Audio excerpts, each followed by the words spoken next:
রাষ্ট্রপতি মোহাম্মদ সাহাবুদ্দিনের পদত্যাগের পর শূন্য হওয়া বঙ্গভবনের পরবর্তী অভিভাবক কে হচ্ছেন তা নিয়ে রাজনৈতিক মহলে আলোচনা শুরু হয়েছে। সংবিধানের বাধ্যবাধকতা অনুযায়ী আগামী ২৪ অক্টোবরের মধ্যে ৯০ দিনের মধ্যে নতুন রাষ্ট্রপতি নির্বাচন প্রক্রিয়া সম্পন্ন করতে হবে। ক্ষমতাসীন দল বিএনপির অভ্যন্তরীণ সমীকরণ ছাপিয়ে এই পদে নোবেলজয়ী অর্থনীতিবিদ ও সাবেক প্রধান উপদেষ্টা ড মোহাম্মদ ইউনূসের নাম আলোচনার কেন্দ্রবিন্দুতে চলে আসায় রাজনৈতিক অঙ্গনে তৈরি হয়েছে বাড়তি কৌতূহল। রাজনৈতিক বিশ্লেষকদের মতে রাষ্ট্রপতির মতো অলংকারিক পদে ড মোহাম্মদ ইউনূসের নাম আসার পেছনে রয়েছে তার আন্তর্জাতিক গ্রহণযোগ্যতা ও রাজনৈতিক নিরপেক্ষতা। ২০২৪ থেকে ২০২৬ সাল পর্যন্ত অন্তর্বর্তীকালীন সরকারের প্রধান উপদেষ্টা হিসেবে সফলভাবে দায়িত্ব পালনের পর বহির্বিশ্বে দেশের ভাবমূর্তি উজ্জ্বল করতে এবং কূটনৈতিক ভারসাম্য বজায় রাখতে তার মতো ব্যক্তিত্ব বড় ভূমিকা রাখতে পারেন বলে মনে করছেন অনেকে।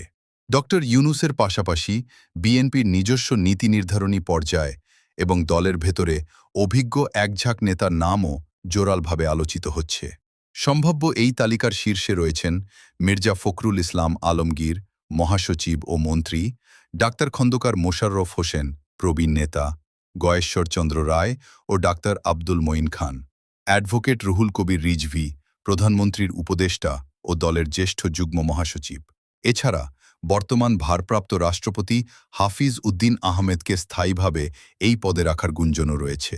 এ বিষয়ে বিএনপির স্থায়ী কমিটির সদস্য ও মন্ত্রী ইকবাল হাসান মাহমুদ টুকু জানিয়েছেন, প্রধানমন্ত্রী তারেক রহমানের নেতৃত্বে দলের নীতি নির্ধারণী ফোরাম এ বিষয়ে চূড়ান্ত সিদ্ধান্ত নেবে।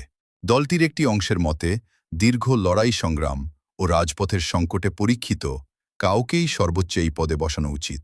অন্যদিকে সংবিধান ও গঠনতন্ত্র মেনে সঠিক সময়ে প্রার্থীর নাম আনুষ্ঠানিকভাবে প্রকাশ করা হবে বলে স্পষ্ট করেছেন জ্যেষ্ঠ যুগ্ম মহাসচিব রুহুল কবির রিজভী।